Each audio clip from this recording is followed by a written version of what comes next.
Hey guys, ভোরবেলা আমি ready হয়ে বেরিয়ে পড়লাম। এখন বাজে ভোর 4টে আর মাঠের অবস্থা দেখো, পুরো নিস্তব্ধ প্রকৃতি। আর এদিকে টুম্পা চলে এসেছে, পিঙ্কিও আমাদের দলে সামিল হয়ে গেল।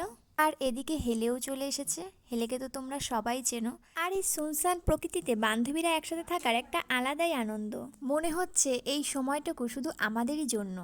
আর এদিকে আমার বান্ধবীরা চলে এসেছে। সব থেকে বড় কথা, এই শীতের মধ্যে আমার বান্ধবীরা রাত 2টোর সময় উঠে স্নান করেছে, আবার শ্যাম্পুও করেছে। আর গাইস, বান্ধবীরা মিলে এত দূরে পুজো দিতে যাবো বলে কারো রাতে ঘুম হয়নি। আর এদিকে আমরা স্টেশনে চলে এলাম। ঘুরতে যাওয়ার প্ল্যানটা অনেকদিন ধরেই ছিল, সবারই কোনো না কোনো প্রবলেম হচ্ছিল। তারপরে ভাবলাম এভাবে করলে যাওয়া হবে না, তাই হঠাৎ করেই একটা ডেটে চলে যাই। আর ফাইনালি গাইস, আমরা সব বান্ধবীরা একসাথে যাই। এদিকে 4:30 বেজে গেছে আর আমাদের ট্রেন ছিল 5টা 15-য়। আর আমরা টিকিট কাউন্টারের সামনে চলে গেলাম। আর এদিকে পিঙ্কি টিকিট কেটে নিল। এদিকে আমাদের টিকিট আমাদের হাতে চলে এলো। আমরা মোট 6 জন ছিলাম। আর ফাইনালি আমরা ট্রেনে উঠে গেলাম। বনগাঁ থেকে আমাদের ট্রেন ছেড়ে দিয়েছে, তবে দেখো আমার বান্ধবীরা ঠান্ডার মধ্যে অবস্থা সবার। দেখতে দেখতে আমরা দমদমে চলে এলাম। আমরা যেহেতু বনগাঁ থেকে যাচ্ছি, তাই জন্য আমরা আবার ট্রেন ধরবো ডানকুনি লোকাল। তাই আমরা দমদমে ওয়েট করছিলাম আর আমরা ট্রেনে উঠে গেলাম। আর ফাইনালি গাইস, আমরা দক্ষিণেশ্বর নামবো। আমরা তো বিশ্বাসই করতে পারছিলাম না যে আমরা দক্ষিণেশ্বর যাচ্ছি। এত প্রবলেমের পরেও সবই মায়ের ইচ্ছে। আর এই ফার্স্ট টাইম বান্ধবীরা মিলে এত দূরে যাচ্ছি। আর ফাইনালি গাইস, আমরা নেমে গেলাম দক্ষিণেশ্বর। আর এদিকে সকাল হয়ে গেছে। আর এদিকে দেখো আমার বান্ধবীরা স্টেশনের উপরই সাজুগুজু শুরু করে দিয়েছে। আসলে অত ভোরে ঠিক মতো রেডিও হওয়া যায় না, তাই বলে কি আমার বান্ধবীরা সাজবে না? আর আমার বান্ধবীদের না সাজলেও সুন্দর লাগে। আর এটা সাজুগুজু করার পরের লোক, ওটা অপর্ণা, এটা পিঙ্কি, আর এই যে আমাদের প্রমিলা, আর এদিকে আমাদের টুম্পা, আর ওই যে আমাদের সবাইকে কত সুন্দর লাগছে, তাই না? আর এদিকে আমরা চলে গেলাম দক্ষিণেশ্বর মন্দিরের দিকে। আর এদিকে আমরা ডালা কিনে নিলাম। আর এই দোকানে আমরা জুতো, ব্যাগ সব কিছু রেখে গেলাম। আর এদিকে আমরা ডালা নিয়ে নিলাম। তারপরে আমরা পুজো দেওয়ার জন্য দক্ষিণেশ্বর মন্দিরের গেটের সামনে চলে গেলাম। আর আমরা গিয়েছিলাম পৌষ মাসের প্রথম দিন, আর এটা মঙ্গলবার পড়েছিল।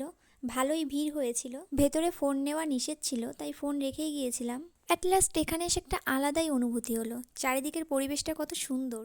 আর এদিকে আমরা মায়ের পুজো দিয়ে চলে এলাম।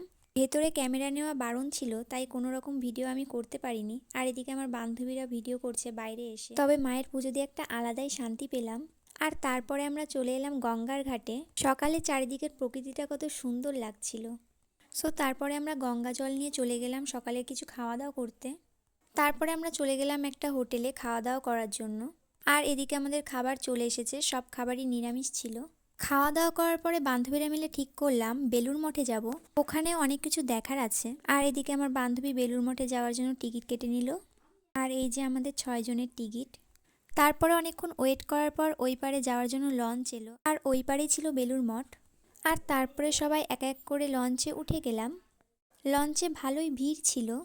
আর নদীর মাঝখানে দাঁড়িয়ে গঙ্গাকে দেখতে কত সুন্দর লাগছে, তাই না? দেখতে দেখতে এদিকে আমরা চলে এলাম। আর এখন আমরা যাচ্ছি বেলুড় মঠে। আর এখানে এসে দেখি আমাদের ব্যাড লাক, আমরা আসার কিছুক্ষণ আগেই গেট বন্ধ হয়ে গেছে। আমরা জানতাম না যে 12টার পরে গেট বন্ধ হয়ে যায়, আবার 3:30-র সময় খুলবে। এতক্ষণ থাকা সম্ভব নয়। এত দূর এসেও কিছু দেখতে পেলাম না, মনটা খারাপ লাগছিল। সো আর কি করা যাবে, আমরা আবার দক্ষিণেশ্বরের টিকিট কেটে নিলাম।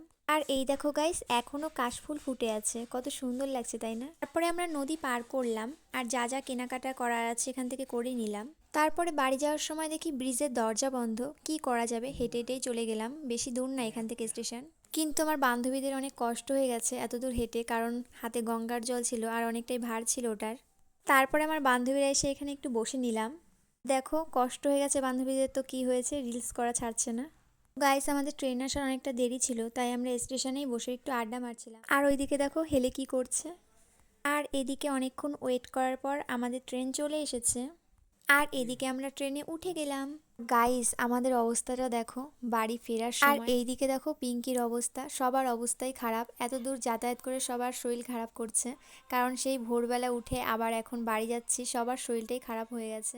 আর এদিকে আমরা বনগাঁয় নেমে গেলাম। সো গাইস, ভিডিওটা এখানে স্টপ করছি, দেখাবে নেক্সট কোনো ভিডিওটা।